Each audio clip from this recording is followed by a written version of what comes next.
اس پہاڑ کے اندر سے ایک اونٹنی نکال دے. اللہ تعالیٰ کی ذات سے دعا مانگی گڑ گڑا کر, تو اللہ تعالیٰ کی ذات نے وہ کر دیا جو انہوں نے مانگا تھا, اور اونٹنی ظاہر کرا دی. سارے کے سارے جو ہے نا پھر گئے. یہ جس نے کہا تھا جندہ بن عمر رضی اللہ تعالیٰ عنہ کہہ لیں ان کو, یہ ایمان لیا. اب صالح علیہ السلام نے کہا چلو ٹھیک ہے تم ایمان ابھی بھی نہیں لا رہے, تو اب اللہ کے عذاب سے بچنے کی ایک ہی صورت ہے, اور وہ یہ کہ اونٹنی کے کچھ حقوق ہوں گے. طے ہو گیا کہ بھائی ایک دن اونٹنی پانی پیے گی, ایک ہی دن آپ لوگ پانی پئیں گے, اور آپ کے مویشی لوگ. اب یہاں پر اونٹنی کے قتل کا منصوبہ چل رہا ہے, اور اونٹنی کے قتل کے منصوبے کے اندر 9 لوگ ہیں. 9 لوگ میں 2 لوگ تو معروف ہیں, ٹھیک ہے نا. تو کدال نام کا آدمی یہ معروف ہے, جس میں قرآن شریف میں بھی آتا ہے نا وَكَانَ فِي الْمَدِينَةِ تِسْعَةُ رَهْطٍ يُفْسِدُونَ فِي الْأَرْضِ وَلَا يُصْلِحُونَ. گھات لگا کر بیٹھ گئے. بھائی اتنی بڑی اونٹنی کو مارنا آسان بات, ان کو قریب نہیں آنے دے رہی تھی اپنے. جو قرآن شریف کے اندر آتا ہے نا فَعَقَرُوهَا کا مطلب یہ ٹانگیں کاٹ دی. ٹانگیں کاٹی تو پھر وہ نیچے جا کر گری.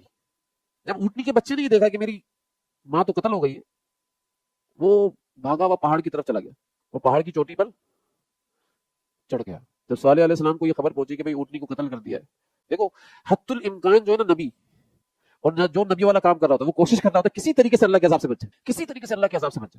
تو کہنے لگے ایک ہی طریقہ ہے, اس اونٹنی کے بچے کو پکڑ کر لے کر اس کو مت نکالو, بلکہ کیا کیا حضرت صالح علیہ السلام کے قتل کے منصوبے بنانا شروع کر کہ کسی طریقے سے حضرت صالح علیہ السلام جو ہے نا ان کو ہم قتل کر دیں. فرشتے نے ان کو اوپر سے جو چٹان ہوتی ہے نا اس کو لڑکایا, اس کو لڑکانے کے بعد وہ چٹانیں ان کے سروں سے ٹکرائی ہیں, اور ٹکرا کر جو ہے نا ان کے سر جو ہے نا ان کے بھیجے باہر آ گئے. یہاں پر انہوں نے بھی فیصلہ کیا اب ہمارے 9 آدمیوں کو مارا, اب تو ہم صالح علیہ السلام کو نہیں چھوڑیں گے. تو ان لوگوں نے بھی صالح علیہ السلام کی طرف پیش قدمی کی قتل کرنے کے ارادے سے, تو اللہ تعالیٰ کی ذات نے ان کے اوپر بھی عذاب کو نازل کر دیا, ان کو بھی ہلاک کر دیا. اللہ تعالیٰ قرآن شریف کے اندر فرما رہے ہیں کہ ان کو بولو 3 دن تک مزے اڑا لیں, 3 دن کے بعد تمہارے اوپر عذاب آ جائے گا, اس کو کوئی نہیں کر سکتا. تمہارے چہرے زرد ہوں گے, دوسرے دن تمہارے چہرے سرخ ہوں گے, اور تیسرے دن تمہارے چہرے سیاہ ہوں گے, اس کے بعد تم پر عذاب آ جائے گا. دیکھو عذاب سے بچنے کے لیے اسباب کو تلاش کر رہے ہیں, لیکن مسبب الاسباب سے نہیں جڑ رہی ہے.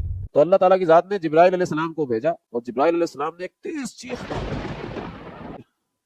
جس کو صاعقہ بھی کہتے ہیں, صیحہ بھی کہتے ہیں, جو انہوں نے بنائے تھے وہ سب کے پر خدشے ہو گئے, اور دوسری چیخ کے اندر یہ ہوا میں جا کر زمین کے اوپر نیچے گرے, اور اسی وقت ان کی جان نکل گئی. صالح علیہ السلام اس کے بعد حدیث کے اندر آتا ہے کہ 4000 لوگ, جس میں یہ حضرت جندہ بن عمر رضی اللہ تعالیٰ عنہ بھی تھے, ان کو لے کر, ان کے ساتھ جو ساتھی حضرات تھے ان سب کو لے کر یہ مکہ مکرمہ میں آ گئے تھے.